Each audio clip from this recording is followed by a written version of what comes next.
Cette émission est intimiste, elle est une émission qui va permettre à notre invité du jour de se dévoiler parce qu'il fait la fierté de notre pays et à travers le monde et principalement aux États-Unis d'Amérique. L'invité du jour, c'est un Congolais. Il enseignait, il est devenu journaliste, polyglotte aussi, mais également patriote parce qu'il aime son pays. Ça fait plus de 20 ans qu'il n'était plus de retour ici. Il est là depuis quelques jours et nous avons eu la chance et l'opportunité de le recevoir ici. L'invité du jour est Roger Radjamontou. Bienvenue.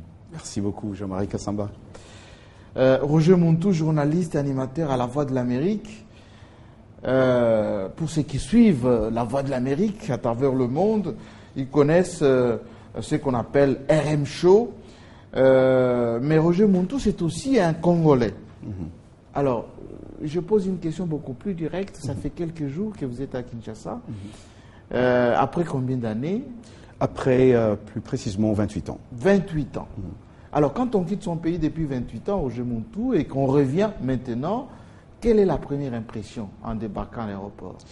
Un sentiment de retour au pays, de retourner chez soi.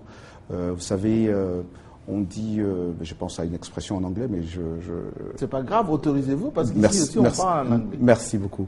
Alors, on dit en anglais, the grass, it's greener always at the other person, at the neighbors. On dit la pelouse est verte chez votre voisin, oui. Mais il ne faut pas toujours regarder ça. Il faut regarder aussi, penser à chez vous, même si vous n'avez pas de maison, même si vous passez de nuit dans des arbres, c'est chez vous. Et ces sentiments-là que j'ai ressentis quand j'ai atterri, je sentis qu'ici c'est chez moi, bien que congolais, américain, mais c'est chez moi. Et j'ai senti une paix parce que je venais chez moi. L'image que vous avez du Congo de l'étranger, depuis toutes ces années que vous êtes resté là-bas, en arrivant ici, laquelle vous a sauté à la figure? D'abord, par rapport au Congo que vous avez quitté. Pardon? Le Zaïre de l'époque. Le Zaïre de l'époque. Vous avez quitté le Zaïre. Le Zaïre. Vous êtes revenu dans le Congo. Dans le Congo, oui. Sur le plan de l'environnement, des infrastructures. L'infrastructure, vous savez, c'est l'aéroport qui vous reçoit. Et pour moi, déjà, atterrir à l'aéroport de Njili, je t'ai épaté, c'est ça le mot. La façon dont je t'ai reçu à l'aéroport de Njili, je dois être honnête, ça m'inquiétait quand j'étais dans l'avion. Et quand j'atterrissais, je me disais qu'on allait sûrement me déranger, je me préparais. Mes papiers vont disparaître. Mes papiers vont disparaître. Mes valises, peut-être que je ne les aurais pas, effectivement. Et je me disais que peut-être que j'allais aussi donner un peu d'argent par-ci, par-là. Donc je me suis préparé en conséquence de cause. Mais ce n'était pas le cas. Et ça, je dois le dire honnêtement, j'étais... De l'aéroport au centre-ville, tracasserie? De l'aéroport au centre-ville, non, pas de tracasserie, mais je dois le dire que la route était... je me suis rendu compte quand même que Kinshasa aujourd'hui est peuplée. Et ça, c'est pas ça dans le temps. Dans le temps, quand c'était le Zaïre, quand on quittait l'aéroport, il y avait presque personne sur la route quand on venait de l'aéroport. Mais c'était excessivement peuplé. Et tu avais des gens de gauche à droite. Le transport était vraiment... Il y avait embouteillage. Ça, de ce côté-là, j'ai quand même vu. Mais pas de tracasserie. Pas de tracasserie. Aujourd'hui, 10 millions d'habitants. Ouais. Roger Montou, on va commencer par le commencement. Qu'est-ce qui vous a déterminé à quitter le Zaïre de l'époque? Et vous êtes allé par où pour atterrir aux États-Unis d'Amérique? Je finis mes études. Je suis originaire du Kasaï, occidental dans le temps, c'est central peut-être maintenant. Oui. Donc j'ai fini mes études à Kananga, secondaire. À Kananga. Vous parlez Tsholuba encore? Bien sûr, c'est ma langue. Tout comme tout père Moulouba. Toi, Tsholuba, c'est notre langue. En tout cas, Kujimini, on dit ça, donc c'est chez moi. Oui. Et effectivement, avoir un parent Moulouba, comme tous les Balouba le savent. Et vous gardez. Donc vous êtes parti de Kananga? Je suis parti de Kananga et d'abord j'étais ici. Je n'étais pas un fils calme. Comme tout autre fils, je sautais les murs pour aller en boîte et mon père a dit attends, j'ai une idée, je t'envoie chez moi, là où moi je suis allé à l'école. Et là, tu seras calme. Je suis allé à Kananga, j'ai fini mes études, je suis revenu ici. Mon père a dit tu vas aller aux États-Unis pour faire ton université. C'est comme ça que je suis allé. Et c'est facile quand on est aux États-Unis? Il y a peut-être la barrière de la langue d'abord. On commence par quoi? Ça, c'est très bien dit, Jean-Marie. Le barrière de cette langue, c'est ce qui est très important. Hier, j'ai eu l'opportunité, le privilège de parler aux étudiants de l'IFASIC et ils m'ont posé la même question, aux difficultés qu'on rencontre. Je leur ai dit, j'ai commencé par la langue, parce que l'anglais, c'est pas notre langue. Et moi, je prenais l'anglais à l'école Bandai à Kananga, mais chaque fois que mon professeur d'anglais entrait dans la classe, moi, je rigolais, parce que je comprenais pas ce que ce monsieur voulait dire. Et chaque fois, il me mettait à la porte. Et donc, je faisais ce qu'on appelait dans les temps un repêchage. Je repêchais le cours d'anglais, parce que je me disais, qu'est-ce que je vais faire avec l'anglais? Alors, j'atterris à New York, et on me parle en anglais. Je vois le professeur dans ma tête. Et je me dis, qu'est-ce que j'ai fait de ma vie? Et je comprends rien. Et ils ont un parle accent. en anglais, Ouais. vous parlez que le français. Exactement. Et c'était plus difficile de communiquer. C'était plus difficile parce que là, on communiquait qu'avec des gestes. Hein. Et l'anglais new-yorkais, Jean-Marie, vous avez été à New York. Hein. Oui. Je vous apprends rien. Vous avez été Absolument, à New York plusieurs fois, absolument. vous voyez l'anglais new-yorkais. Oui, oui. J'étais perdu. C'est pas comme ce qu'on apprenait ici dans nos classes. Et vous avez procédé comment pour vous insérer dans la société américaine? Alors, Dieu aidant, ça c'est aussi une bonne question, s'insérer, je disais ça aussi aux étudiants hier, c'est quand vous arrivez dans un pays, il faut comme on dit en lingala, so comme na mboka babina na lokolo yo, tout le monde danse. Mobali auto, Mobali, moi aussi. voilà, exactement. Il appelle lokola. Exactement. Donc je suis arrivé et j'ai compris que la première des choses c'était la langue et la deuxième chose, Jean-Marie, c'était la culture. Ouais, la culture. La culture américaine. La culture américaine, qu'il faut comprendre parce que ils ne partagent pas nos valeurs, ils ne partagent pas nos habitudes, ils ne partagent pas nos langues. Et du coup, tu dois comprendre comment ils sont pour que tu t'habitues à leur système. Voilà. Et donc, du coup, pour la langue, c'était un peu drôle, mais je me mettais chaque jour devant CNN pour chaque jour alors. Chaque jour. Chaque jour. Je me suis dit, je regarde CNN chaque jour pour essayer de comprendre, essayer de comprendre un peu le ton, le style, voilà. C'est un peu comme Et ça. comment vous êtes parti de quelqu'un qui avait des difficultés en langue pour devenir enseignant aux États-Unis, Ouais. en anglais? Ouais. Alors, Ouais. Enseignant, j'ai fini mes études en informatique, en licence, et j'ai fait aussi ce qu'on appelle certification. J'ai eu des certificats d'enseignement pour enseigner au lycée et à l'université de 2 ans. Et donc j'ai d'abord, comme j'ai dit, j'ai essayé. Le secret, c'est vraiment de comprendre la langue, les jeux, les tournures, la culture, les blagues, comprendre comment. Et ça, c'est ce qui m'a aidé parce le que feeling américain. le feeling américain. Merci Jean-Marie. Le feeling américain, on doit l'avoir pour enseigner les Américains. Et j'ai enseigné pendant 15 ans. J'ai enseigné au lycée pendant une dizaine d'années. J'ai enseigné à l'université 5 ans avant d'aller à la Voix de l'Amérique. Et c'est pas chose facile, hein, parce qu'une fois, Jean-Marie, pour une petite histoire, j'enseigne dans une classe de 30 étudiants américains, un qui dit « Monsieur Montou, je peux poser une question ?» Alors là, j'enseignais le latin. Le latin. J'enseignais le latin dans cette classe. Alors l'élève pose la question, il dit « Monsieur Montou, je peux poser une question ?» J'ai dit « Vas-y, c'est concernant la classe. » Il dit « Non, c'est personnel. » Il dit « J'étais là, je te regarde, je vous regarde, Monsieur Montou, la façon dont vous êtes en train de nous enseigner le latin, vous êtes africain, donc le latin d'abord n'est pas votre langue, vous nous enseignez le latin en anglais. Mais ça me dépasse, Monsieur Montou, ça me dépasse. Vous êtes qui là? Moi j'ai dit, ça, merci beaucoup, c'est peut-être positif comme commentaire, mais voilà. Alors, quand on lit votre biographie, on apprend que vous êtes plutôt doué, pour ne pas dire très doué. Merci. Polyglotte, vous parlez français, anglais, espagnol, lingala, tuluba, swahili. Un peu de Kikongo aussi. En informatique, plus que calé. Ouais. Je vous ai complètement vécu en live, en plein. C'était un honneur de vous recevoir dans RM Show. Absolument, à la Voix de l'Amérique. Ouais. Vous excellez à la radio, vous passez de la culture à la politique. En réalité, vous avez combien de neurones? Je ne vois pas, Jean-Marie, je peux répondre à une question pareille. Oui. C'est pas. Enfin, comment vous considérez lorsque vous avez autant de talent? Moi, je dis c'est une bénédiction des dieux. D'abord, je suis chrétien. C'est une bénédiction des dieux. Je commencerai par là. Mais c'est aussi question de discipline et d'amour de ce que vous faites. Si aujourd'hui Jean-Marie dit Roger, tu vas travailler avec moi ici, tu vas être caméraman, je vais tout faire. Alors pour devenir the best of the best. on the camera. J'ai vu l'autre fois, vous filmez en même temps. Je le fais aussi. Vous parlez au micro. Exactement. Vous réalisez. Exactement. Bah, justement, Roger Muntu, aux États-Unis, il y a beaucoup d'Africains de différents pays, etc. Beaucoup de Noirs qui viennent d'autres pays aussi, et les Noirs américains. Quelle est la différence entre les autres Noirs et les Noirs américains? Comment ça se passe? Très, très, très bonne question, Jean-Marie. C'est difficile pour nous, les Africains, d'avoir une relation limpide, si je peux me permettre. En osmose. Exactement. Avec les Américains. Avec nos frères afro-américains. Oui. Parce que nous sommes considérés, jusqu'à ce que vous essayiez de prouver vraiment vos talents ou qu'est-ce que vous pouvez faire, mais nous sommes considérés comme les Noirs qui ne connaissent rien. Qui ne connaissent rien. Par nos propres frères et sœurs. Ça, je pars de ma propre expérience, je peux que parler de moi-même. Ça n'a pas été facile, ça a été difficile pour être accepté par mes frères afro-américains. Est-ce qu'ils nous reprochent toujours de cet esclavagisme? Exactement. On les a vendus. Oui, il y a certains Ou on n'est pas trop travailleurs sur le continent, il y a des dictatures, il y a des mégestions, etc. Tout ça. On n'est pas intransigeant avec les Occidentaux. Exactement. Tout ça, ils nous reprochent tout ça. Et ils se disent que nous ne sommes pas... nous ne pouvons pas nous gérer nous-mêmes.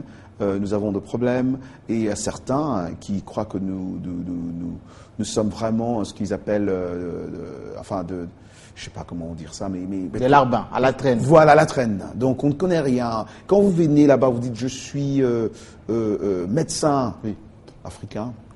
D'abord, ils ont du mal à croire. Mais en Afrique, vous avez entendu les histoires, hein, les gens vous posent des questions, mais vous habitez où en Afrique? Vous avez des maisons, vous avez... Et un Afro-Américain m'a posé la question de savoir si nous avons des ambassades chez vous là-bas en Afrique, dans des pays africains.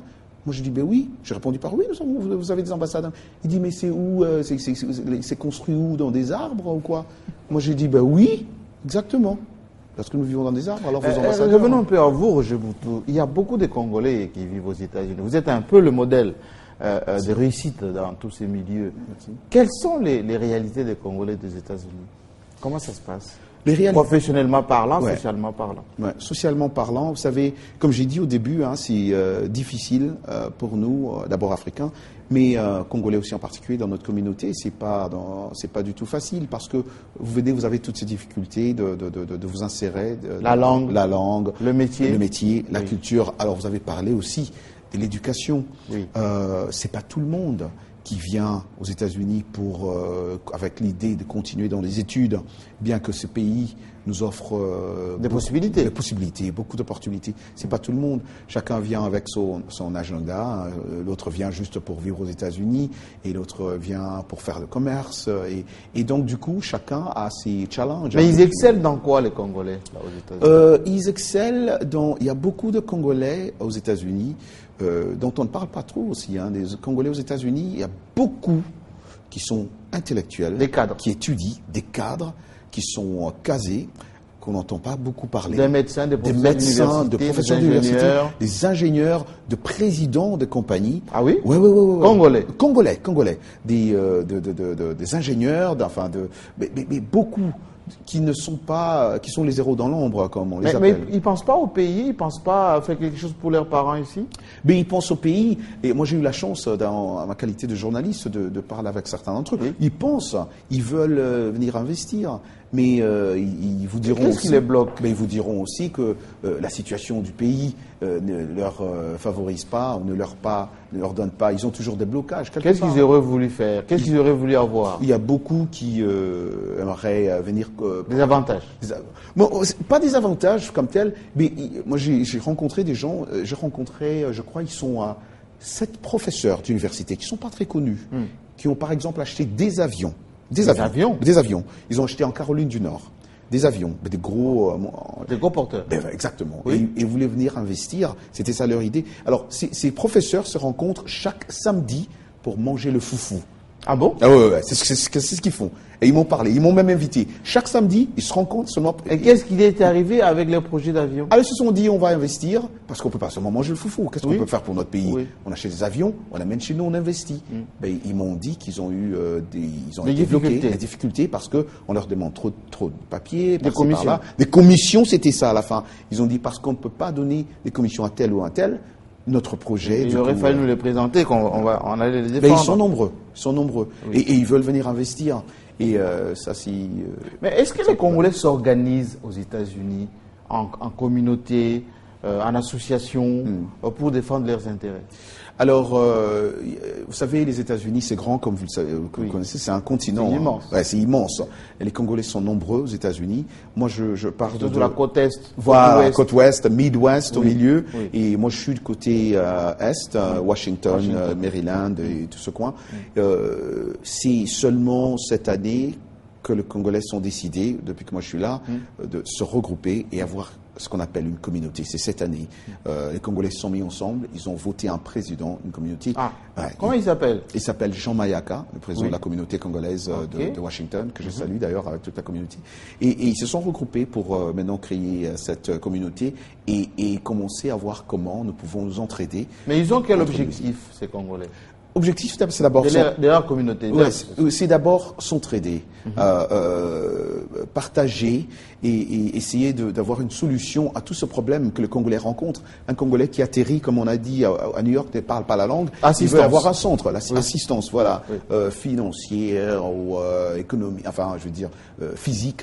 Conseil, mais ils veulent vraiment faire ça. D'abord, ça, c'est primordial pour cette communauté. Alors, ceux qui nous suivent vont se dire, mais Roger Muntu, il a réussi, il est aux États-Unis, congolais, enfin américano-congolais, 3 enfants, une femme formidable, un boulot formidable. Qu'est-ce qu'il lui reste à faire? Qu'est-ce qu'il est venu faire au Congo? Qu'est-ce qu'il compte faire maintenant? Mais qu'est-ce que je suis venu faire au Congo? D'abord, comme vous l'avez dit, Jean-Marie, je travaille pour la Voix d'Amérique et nous avons des partenaires ici au Congo, Top Congo FM, B1, que vous connaissez très bien aussi, sont aussi nos partenaires. Et j'ai été invité par Top Congo FM pour faire la promotion de mon émission RM Show que je commence la semaine prochaine pour une semaine. Je commence du 9 au 13, je serai en direct ici à Kinshasa, enregistré ici en direct et ça va être et le monde va m'écouter à partir de Kinshasa qui est super bien et merci à Top Congo FM pour cette invitation et nos partenaires aussi comme B1. Donc je suis venu d'abord pour faire la promotion, Jean-Marie, de mes émissions où j'ai eu l'honneur de recevoir Jean-Marie Kassamba. C'était un grand plaisir. Formidable. C'était vraiment extraordinaire. Alors, qu'est-ce qu'il reste à faire, cette question? Dans votre vie, si réussi. Si réussi, je ne sais pas. Si? Mais je dirais, je vais être comme Jean-Marie Kassamba. C'est ça. Vraiment. Alors, parlons encore un peu de vous, parce que on vous connaît de moins en moins, on vous prenait pour un étranger, parce que vous parlez très bien, parce que vous faites votre travail avec beaucoup de talent, etc. Est-ce que vous sentez que c'est une responsabilité là-bas, aux États-Unis où vous êtes, et que vous êtes obligé d'être au top tout le temps? Jean-Marie, vous avez été un très bon journaliste internationalement connu. Vous savez, je ne vous apprends rien, mais peut-être à nos téléspectateurs, qu'être journaliste international, c'est pas du tout facile pour nous. Nous sommes critiqués par-ci, par-là. C'est pas difficile, ça n'a pas été difficile. C'est pas difficile maintenant, ça ne sera pas difficile.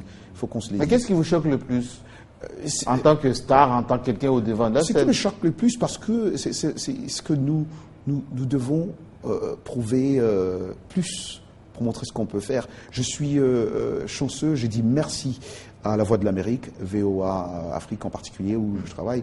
La Voix d'Amérique a cru en moi et m'a donné ce plateforme, cette occasion, ce privilège, cet honneur, parce que Jean-Marie, n'oublions pas que la position que j'occupe à la Voix d'Amérique, les émissions que je fais la télé, je fais la radio, mon émission radio, ça a toujours été une émission qui était écoutée partout dans le monde pendant des années, avec Roger Guifoli. Oui. Et aujourd'hui, avoir le petit Roger Muntu, congolais là-bas. Remplacer Guifoli. Mais Jean-Marie, j'ai des appels de chefs d'État, de premiers ministres. Mais justement, quand vous êtes au devant de la scène comme ça, quelle discipline vous appliquez à vous-même pour ne pas être en porte-à-faux avec ceux qui vous admirent, ceux qui vous suivent? Très bonne question. La première chose, c'est garder ses pieds sur terre. Être humble, respecter ce que moi je appelle mes vrais patrons. Oui. J'espère que mes patrons qui sont à l'Amérique ne vont pas se fâcher. Oui. Mes vrais patrons, ce sont mes auditeurs, C'est qui mes suivent. téléspectateurs. C'est eux qui me suivent. C'est grâce à eux que je suis ici à Kinshasa aujourd'hui. C'est parce que ils ont fait de mon émission une émission phare, une émission bien, très écoutée, et ils me réclament partout. Et c'est eux. Et c'est grâce à eux. Il faut savoir respecter ces gens. Et les écouter, parce que notre travail, Jean-Marie Kassamba, c'est d'abord écouter. Nous sommes journalistes, mais on écoute d'abord, avant de commencer à écrire ou à parler, on écoute. Et c'est ce que je fais dans... Et Roger Montou, il travaille pour la gloire, pour l'argent, pour la reconnaissance. Pourquoi travaille-t-il? Je travaille pour, chercher un mot-clé, pour servir, c'est ça le mot. Je travaille, là où je suis, c'est pour servir. Roger Montou, je viens de commencer, pour une petite histoire, une fondation Roger Montou pour l'éducation. Une fondation que je viens de commencer avant d'arriver ici. Roger Montou. On dit souvent que quelqu'un qui commence une fondation, c'est qu'il a beaucoup d'argent. Oh. Il a envie d'en dépenser un peu. Pas du tout. Peut-être j'en aurais besoin, si vous pouvez m'aider aussi, Télé 50. Mais une fondation qui va aider, parce que, comme je vous ai dit, j'étais professeur pendant beaucoup d'années, je veux give back, aider, servir les écoles, les universités. Rendre un peu ce que vous avez Exactement, pu avoir. parce que j'ai fait ça et je sais qu'on a toujours besoin d'aide. Partout en Afrique, partout dans nos pays, on a besoin d'aide. Et donc moi, je veux servir. C'est ce qui me reste à faire. La gloire, c'est pas tellement ça. On peut être... Mais vous faites attention quand même quand vous êtes un homme public, quand vous sortez, ce que vous portez, ce que vous mangez, là où vous allez. Je ne vous apprends rien. J'ai vu votre voiture là-dedans, faites attention. Tout le monde sait que c'est que Jean-Marie conduit comme voiture. Vous devez faire attention partout où vous êtes. Qui vous rencontrez et à qui vous parlez, qu'est-ce que vous dites. Vous faites attention parce que là, vous êtes on the spotlight, comme on dit en anglais, vous êtes sur la place publique. Vous rencontrez beaucoup de gens, comme je l'ai dit, les Américains, les Français, tout le monde. Vous êtes invités partout. Et vous faites attention à ce que vous dites. Vous n'appartenez plus à vous-même.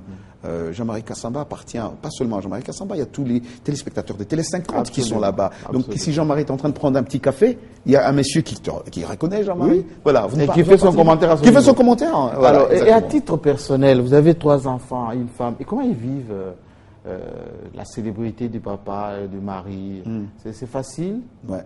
J'ai eu la chance d'avoir une femme superbe, Juliane Montou. Elle est américaine. Et mes 3 filles, c'est une femme qui est humble et simple. Qu'est-ce qu'elle connaît du Congo? Pas trop. Pas trop. Ni la langue, ni la nourriture. La langue, Jean-Marie, la langue et la nourriture, ça c'est pas du tout vrai. Elle me fait du foufou. Ah oui? Ah ouais, elle me fait du foufou. C'est pas trop bon, mais ça va. Madame. Le foufou, il accepte. Le foufou, le bitécou-técou. Oui, quand même, elle me fait ça. La langue, mes enfants aussi, qui sont jamais venus au Congo, connaissent le mot en Chiluba, en Lingala. Ah oui. Mais bien sûr, le mot en Chiluba, elle part pas. Mais ils vivent comment la célébrité de papa? Alors, c'est pourquoi je parlais de ma femme être aussi humble, parce que ça nous match, comme on dit. Moi, je suis un homme calme, vous m'avez vu quand vous êtes venu. Très tendre. Ouais, exactement, c'est pas ma chose de parler de la gloire et tout ça. Elle est un peu comme moi, mes enfants sont comme moi. Nous savons que nous sommes là pour servir. Donc tout ce qui la gloire, l'honneur et tout ça, ils me disent ça c'est papa. Hein. Quand il est à la maison, c'est papa et toute ta gloire. Vous avez été à l'IFASIC, ouais. Tous ces jeunes gens qui vous écoutent, qui vous admirent de loin, en face d'eux, vous avez transmis quel message? J'ai transmis le message de courage. Je transmis le message de hope, espoir, d'espoir, de garder espoir en ce pays, en leur métier de journalisme.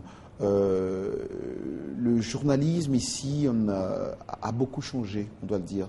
Aujourd'hui, changé. Moi, je suis journaliste. Hein, je sens qu'aujourd'hui, les gens disent tout ce qu'ils veulent dire, de n'importe quoi. C'était pas comme ça dans le temps, quand moi j'étais ici, quand je grandissais. Pendant la période de Mobutu. Ouais, pendant la période de Mobutu. Et donc du coup, aujourd'hui, on vous écoute, on écoute à la radio, on écoute Top Congo, on regarde Télé 50, on B1, et il y a cette multitude là de médias.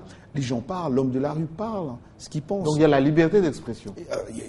je ne sais pas si je dois dire la liberté d'expression. Ah oui, mais pas. si tout le monde mais parle, moi, tout le monde peut dire ce qu'il veut, c'est qu'il y a la liberté. Ce que je vois, au moins, c'est ce que je vois. Je vois que les gens, j'écoute et je vois les gens peuvent dire ce qu'ils veulent. Et ça, je transmis ce message de garder espoir. Et le journaliste ou le journalisme n'est pas un métier aussi simple. Hein. Vous êtes journaliste, vous le savez. Je ne vous apprends rien. Donc, pour tous ces jeunes qui veulent être des journalistes comme Jean-Marie Kassamba, comme Roger Montou aujourd'hui, ils veulent entendre ça venant de nous. Alors, Roger Montou, vous animez à la Voix de l'Amérique, vous faites beaucoup des émissions, parfois avec des politiques, vous développez beaucoup de thématiques. Oui. On parle de la démocratisation du continent africain, on parle du développement, etc. Mais avec recul, nous, parfois, quand vous vous retrouvez seul, quel est votre point de vue, d'une manière globale, en Afrique? Tous ces mouvements, démocratisation, multipartisme, etc. L'Afrique avance ou l'Afrique recule? Je crois qu'en général, tout ce que je peux dire, et ça ce n'est que mon point de vue, hein, ça c'est pas le point de vue de la Voix de l'Amérique ou qui que ce soit. Roger Montou, c'est mon point de vue. Oui. Je crois que en général, l'Afrique avance. Et ça c'est mon point de vue. Je crois que l'Afrique avance.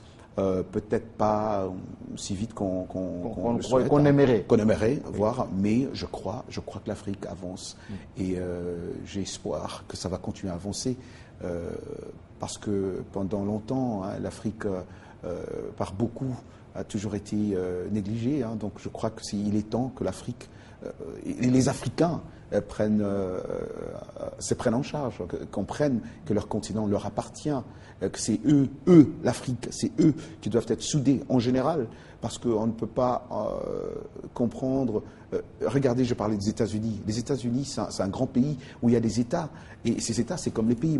Et dans tous ces pays, mais il y a les affaires, les business qui passent facilement, et ça continue et c'est ce que l'Europe a essayé de copier aussi. Et ça marche pour les Européens, je veux dire. Regardez comment les Européens ont ouvert leurs murs, leurs portes, leurs barrières, voilà. Et ça marche pour eux.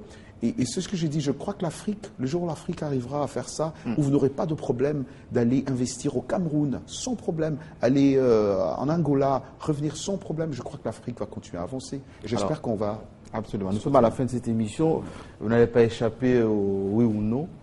Alors, je vais demander que vous soyez le plus naturel, le plus direct possible, je vais arranger ma cravate. De sorte que ceux qui sont chez eux puissent saisir le substrat de Roger Montou. Oui ou non, Roger Montou est un homme riche?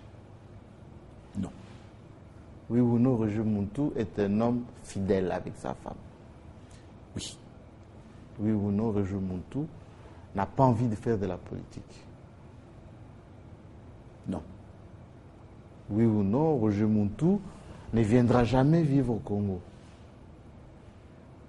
Non. Oui ou non, Roger Montou, dans la communauté congolaise aux États-Unis, n'a pas beaucoup d'amis?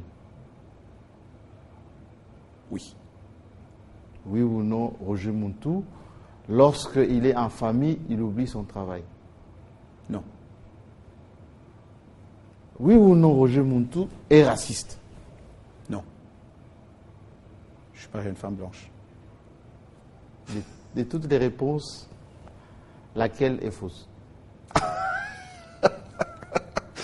Mais il n'y a pas de fausse réponse. Il n'y en a pas. À quel moment vous avez menti? J'adore cette émission. Maintenant, il n'y a pas. Merci, Roger Montou. Merci beaucoup, Jean-Marie. Et bienvenue au Congo, Merci. Votre pays. C'est votre compatriote pour ceux qui sont ici au Congo et ceux qui sont à travers le monde. Si vous le désirez, transmettez les questions. On va faire suivre chez Roger Montou, qui était notre invité aujourd'hui. Américains, Congolais, il y en a beaucoup. J'allais terminer l'émission sans vous poser cette question. Vous êtes oui ou non contre la double nationalité? Oui ou non contre la double nationalité? Vous êtes à la fois congolais d'origine, mais américain de nationalité. Moi, je veux avoir les deux nationalités. Hein. Les deux. Ouais. Donc, il faut changer la constitution congolaise. Si tout le monde est d'accord, si le peuple congolais, c'est ce que le peuple congolais veut, moi, je suis d'accord. Qu'on la change. Si c'est ce que le peuple congolais veut. Ouais. Sur le référendum. J'espère. Merci, Roger Montou. Merci. À très bientôt, avec le même plaisir.